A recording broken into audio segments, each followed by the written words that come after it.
Hello, I'm Heather and you're watching Life's On with Manipal. Now March is Kidney Month and the second Thursday of March is celebrated as World Kidney Day, a global campaign that aims to raise awareness about kidney disease and reduce the impact and frequency such diseases can have on the overall economy. With us today is Dr. Amol Mahaldar, a consultant nephrologist at Manipal hospitals. He's here to tell us why we need an entire month dedicated to kidneys, why the kidneys are very important to the body. Dr. Mahaldar is an acclaimed transplant physician. He was one of the main men instrumental in starting the kidney transplant program right here in Goa. With over a dozen articles published in several leading national and international medical journals, Dr. Mahaldar is also a member of several professional bodies, including the American and Indian Societies of Nephrology, the International Society of Nephrology, the European Renal Association, among others. Without further ado, let's go say hello. Hello, doctor, and welcome to the show. Thank you. So March 12th was celebrated as World Kidney Day. What is the significance of such a day? So Heather, like you rightly said, the second Thursday of every March has been designated as a World Kidney Day. So on this particular day, all the professional organizations across the world which are working for the benefit of kidney patients come together and observe the day as a commemoration of efforts and trying to increase their efforts to create awareness of kidney problems. Every year we work with a theme around which we organize many activities. So that's the reason why we want to do more to make people aware about how to protect their kidneys against catastrophic illnesses. So this year's theme was kidney health for everyone. Yes. So this year the theme was kidney health for everyone, everywhere, and mainly we are focusing on prevention of kidney disease, early detection of kidney disease, and equitable access to all. So we are looking at improving chances of not getting kidney disease in the first place, and then trying to pick up patients at an early stage so that they get better advice, and also to make sure that everybody, whoever in whichever part of the world gets a kidney problem, has access to health care. But doctor, why an entire month? Why are the kidneys so important to the body? Yes, so like we all know, February is the month of the heart, with Valentine's Day and so many things coming, and April we have a World Health Day. Okay. So in between is sandwiched this month of March, and it's not the entire month that we commemorate, it's just the second Thursday, but we organize activities through the whole month. And why celebrate Kidney Day? The reason is that around 850 million people across the world are suffering from various stages of kidney illness. In our own small country, it's not really small, it accounts for a sixth of the world population. We have close to 2 lakh people starting dialysis every year. And these figures are available with the government of India when they answered a Lok Sabha question in 2016. In our very small state of Goa also, we have almost 1,000 people who are on dialysis, and we estimate that close to around 60 to 50,000 people would be having early stage kidney problems. Okay. So what are the first signs of kidney problems? If you're saying that there are about another 50,000 people. Yes. How? So importantly, unfortunately so, the signs of kidney disease don't come in the early stages. Patients never notice that they have a kidney problem till things go quite bad. So but the earliest symptom would be like some swelling in the legs, some swelling in the eyes, getting up frequently to pass urine at night. Now kidney disease is not the only reason for having these symptoms. Somebody could get these symptoms just because of diabetes, urine infection, or a prostate enlargement for elderly men as well. But it's important to recognize that even hypertension, for example, blood pressure, at a young age could be a forerunner that there is underlying kidney disease. So we need to really look for kidney disease, and it doesn't come out on its own very easily. Oh, I've heard people say that there is a metallic taste, they get a metallic sensation in the mouth. Is this one of the indicators? It is. In fact, one of the early indicators of kidney disease is a loss of appetite. They just have a general feeling of lassitude, and they don't like food that they liked earlier. What you described is a very typical symptom called as uremic taste, uremic fever. Even a person sitting in front of a person who has advanced kidney disease can actually smell a breath which is different than normal people. And that patient would tell us that in the morning when he gets up, he has a nauseous feeling just before brushing. He's got a very thick coated tongue and those kind of symptoms. But these symptoms come quite late. And that's the reason why we want to make people aware to get themselves tested so that they could be diagnosed at an earlier stage. So when you say get tested at an earlier stage, so what is the first sign or what are some of the early symptoms to look out for? So like I said, symptoms, even when they come, the disease has advanced quite a bit. So we would rather advise people to go for screening. And who should go for screening? If somebody has blood pressure, somebody has diabetes, someone or some family member of his had a previous kidney disease, he comes from a locality that has a slightly higher incidence of kidney problems, or he is overweight. If his answer is yes to any of these questions, then he is at high risk and he should go for a simple test called as serum creatinine. So serum creatinine is a blood based test which tells us an approximate value of what is his kidney function. So kidney function is measured in terms of GFR. So 60 and above is considered a good number. Below that would be, that the person is already having kidney disease. Besides this, we also check the urine for urine protein, and that also tells us if the kidney is at stress. Sometimes we have patients who have a normal GFR but they are excreting protein in urine. So even they are at future risk. Especially so in diabetic patients. When a person is diagnosed as diabetes, we advise them that every 6 months, whether they have symptoms or not, they should get themselves evaluated for kidney disease by doing these two simple tests. They could ask consult their local physicians and they will advise these tests for them, which is serum creatinine in blood and a urine protein analysis. Would these symptoms show up if, say, only one kidney was non-functioning properly? Or that's a big myth that Bollywood has actually created कि मेरा एक गुर्दा खराब हो गया. Kidney never fails as only one kidney. Only two conditions cause one kidney to fail. One is kidney stone, which is present in only one kidney, or a kidney cancer, which can come in one kidney. All the other causes, like especially diabetes, the same diabetic blood is going to both the kidneys. So that's why both the kidneys fail at one time. And that's the big problem in kidney patients. And we find it difficult to explain them that, both kidneys are affected. So doctor, when you're saying, that now both your kidneys have got affected, what do patients need to do? What is the line of treatment? Yeah, so then we always classify these patients in stages according to what is their GFR. Somebody whose GFR is between 60 and 120, which is normal, we would advise them only controlling the primary disease which has caused the kidney to get stressed. For example, blood pressure or diabetes, losing weight. Somebody whose GFR has come below 60, he requires certain specific interventions, some medicines which will reduce his protein loss in urine, which will improve his calcium, which will improve his hemoglobin in the body. So all these medicines are given so that his kidney deterioration doesn't proceed fast. The ones who come to us pretty late and their GFR is already below 15 and approximately the creatinine is sometimes above 5 or 6, they would require some kind of a renal replacement therapy, means some kind of a replacement treatment because their kidneys have completely failed. So when you say renal replacement therapy, are you talking about dialysis? Yes. So by definition, renal replacement therapy is of two types. One is dialysis, the other is transplant.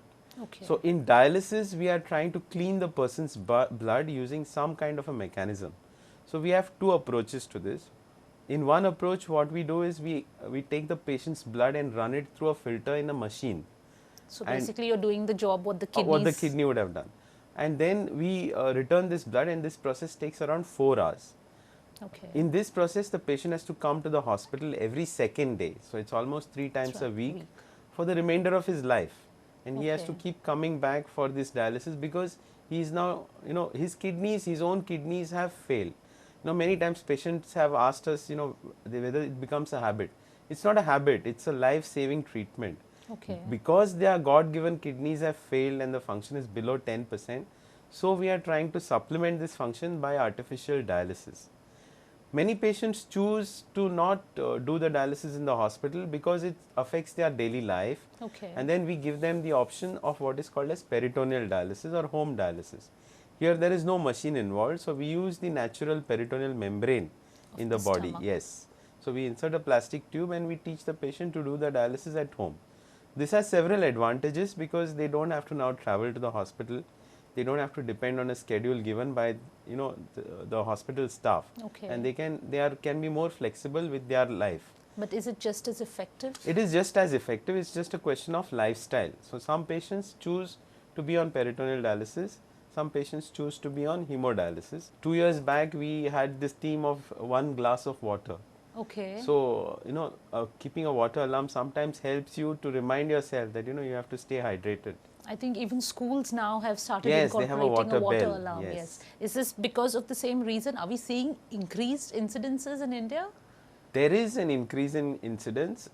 Primarily, this is because of actually better medical care resulting in longer life. The average lifespan of an Indian citizen has increased in the last 4-5 decades. True. The number of patients who have diabetes have also increased.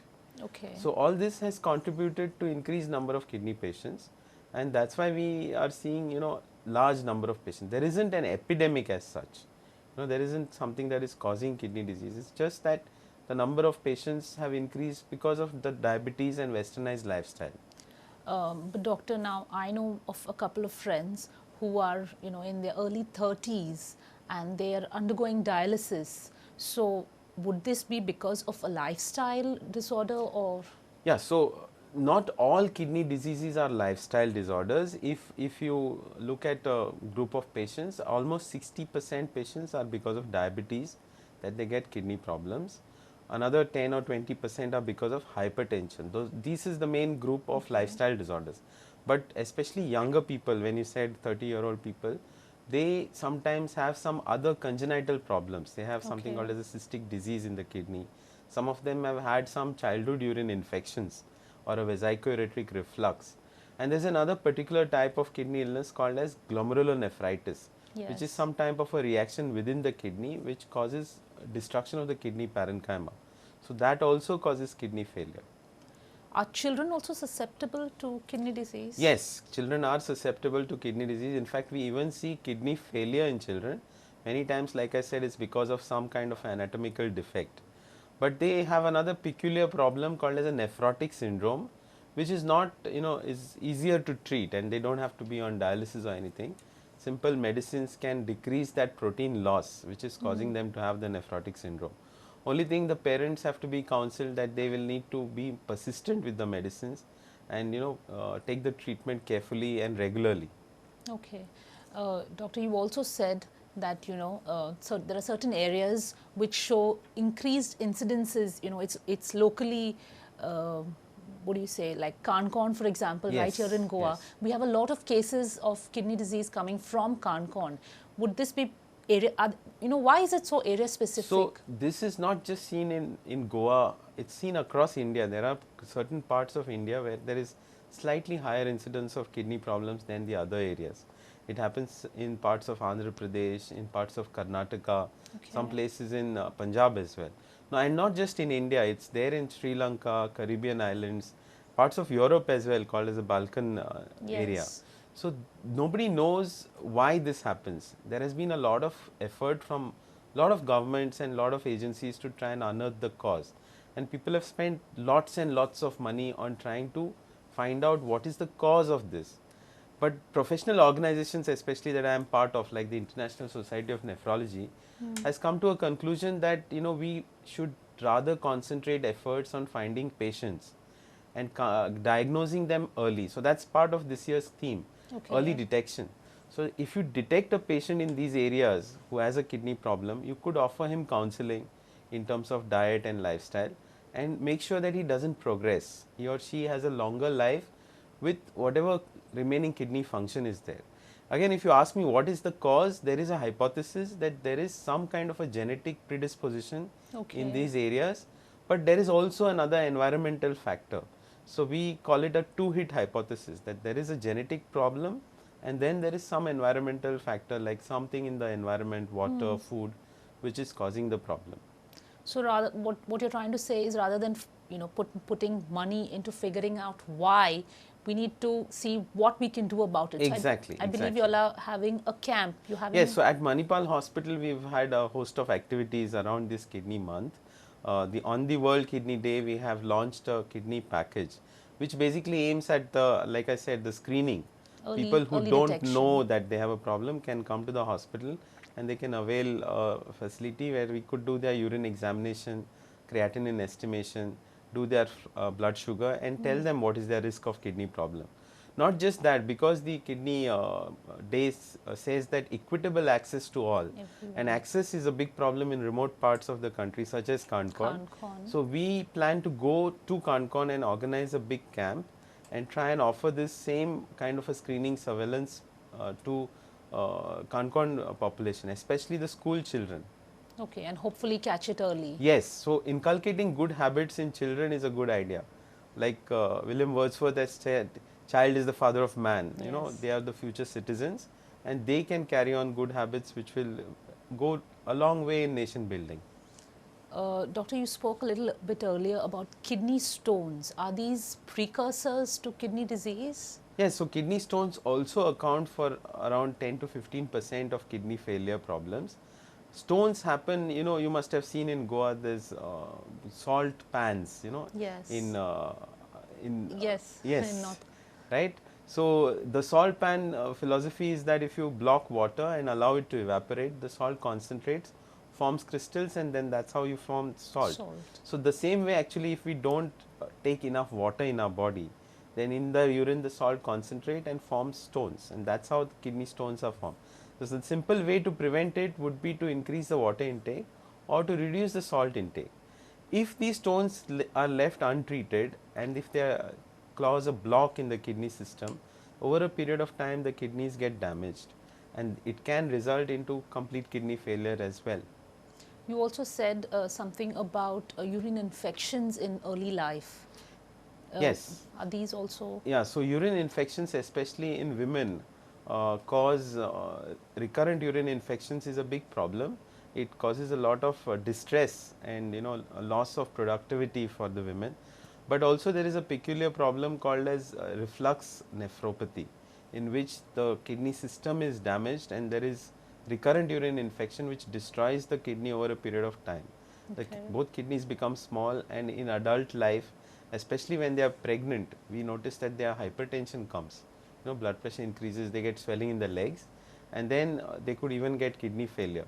So it's important to recognize urine infections and treat them in time. When you say recurrent, how you know, what is the? More than 2 infections in a period of around a month would be frequent urine infections, Okay. and would need to be looked at what is the cause of this urine infection and get it treated. All right. Doctor, coming back to dialysis, I've also heard of people, you know, say that they've had, after consistent dialysis, the kidneys, is it possible for the kidneys to restore function, and can you go off dialysis? So this is another myth that actually is prevalent in society. Dialysis is a form of a renal replacement therapy. It's required because the kidney is not functioning. Sometimes the kidney has failed temporarily, which we call as an acute kidney failure. Okay. In those conditions, that support is temporary and the person's kidney then grows out of the problem. And there we could have a situation where after a month or 2 months of dialysis, patients have gone off dialysis.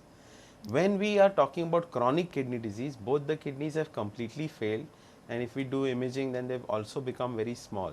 Okay. There is no scope that the kidney will regenerate itself. Of course, now we are talking about incremental dialysis, means adjusting the dialysis according to the person's need. We have quite a few patients who are passing good amount of urine. Okay. So we could give them at our hospital, we are tailoring their dialysis. It is not one size fits all. We have some patients who are doing even once a week dialysis, and then a majority of them actually go on to 3 times a week dialysis. But there is tailor-made dialysis for each patient. But the fact remains that in chronic kidney disease, dialysis is permanent. The only way to go off dialysis would be a kidney transplant. Okay. So when you're saying that, you know, you have to do dialysis now thrice a week for the rest of your life, basically. I'm sure this must be costing a lot of money. Are there any government schemes or any, you know, subsidies as such that people Yes, can so avail of? we are lucky in Goa actually, because government of Goa was one of the pioneers of starting this, health benefit for kidney patients with the erstwhile Mediclaim scheme. I think it started in 2008 odd. Okay. And now for the last 3 years, we have this new scheme called as the Deen Dayal Swasthya Seva Yojana, which also gives the dialysis patients quite a lot of relief in terms of helping them tide over their financial constraints of doing dialysis. Doctor, can you tell us a bit more about kidney transplant? So transplant becomes the best treatment for all dialysis requiring patients. I say this because if there is a group of 100 patients on dialysis and there's another group of 100 patients who have had a kidney transplant, and then we celebrate their birthday every year, at the end of 5 years, amongst the dialysis patients, only 30 would come back. And Okay. this is data from countries like United States.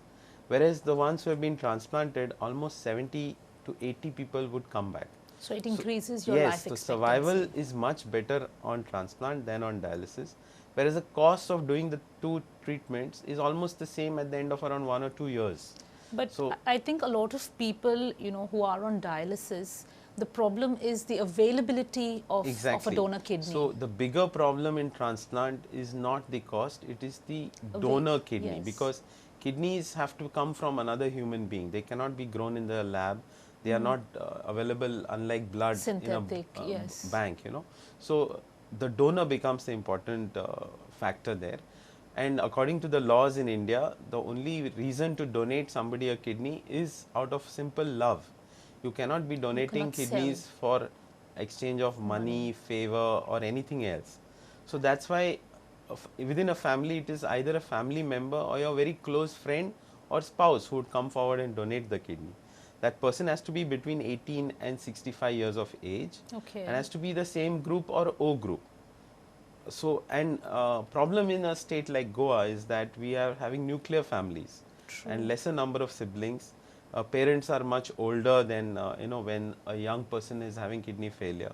So fit donors are rare to come by, and that's the reason why we are also looking at what is called as the deceased donation, where the donation happens after brain death in accident victims who have had catastrophic head injury, Okay. where the family has now chosen to donate organs, and there in their action you could save so many other people's life.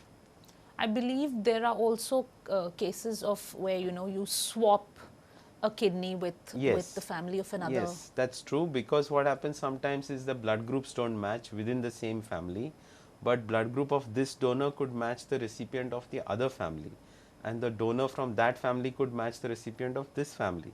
So then we can organize this exchange of kidneys. How so that's easy or difficult? It's a little difficult in the sense there's a lot of paperwork involved, a lot of legal requirements, because now it becomes donating for somebody else with the hope that the kidney comes back to your family. So we have to go to the government.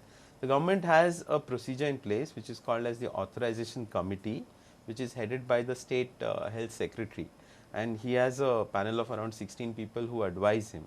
So every such, actually all patients have to go to this committee, especially the swap cases. They will be interviewed, and it will be discussed why they are donating, and made sure that they are donating it only for love, to save somebody's life.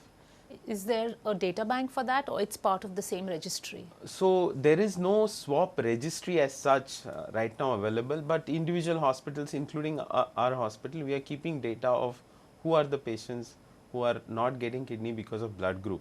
And then we are trying to match it across the other families, and we do counsel them that it is possible to do a swap transplant. So then basically it is the hospitals that initiate the swap. Yes.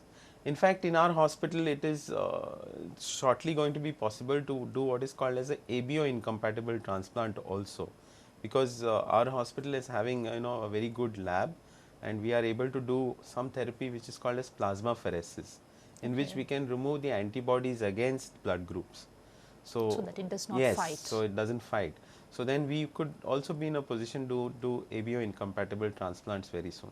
So at Manipal hospitals this year, for the World Kidney Day, we have released a special poster which talks about the 8 simple steps by which you could save yourself from trouble from Okay. kidney problems. You know, the most important thing is to drink water. The second is to eat a healthy, balanced diet. Keep fit and active. Okay. Right? Then, if you are diabetic, get yourself screened. If you are hypertensive, get yourself, measured for blood pressure and make sure that your pressure is under control. Quit smoking and stop taking painkiller medicines. They are an important cause of kidney failure. And like I said, if you answer yes to any of those 5 questions, then get yourself screened for kidney problems, because early diagnosis is the only way we could prevent trouble. So that was Dr. Amol Mahaldar. He specializes in kidney disease, transplant, and most importantly, the management of diabetes and hypertension in the alleviation of kidney disease. He just told us what you need to do to keep your kidneys healthy and what you need to do if you suspect that you have kidney disease. Thank you so much, Dr. Mahaldar, for joining us today. And thank you everyone for watching this show. This is Heather saying bye for now. Keep watching Prudent Media.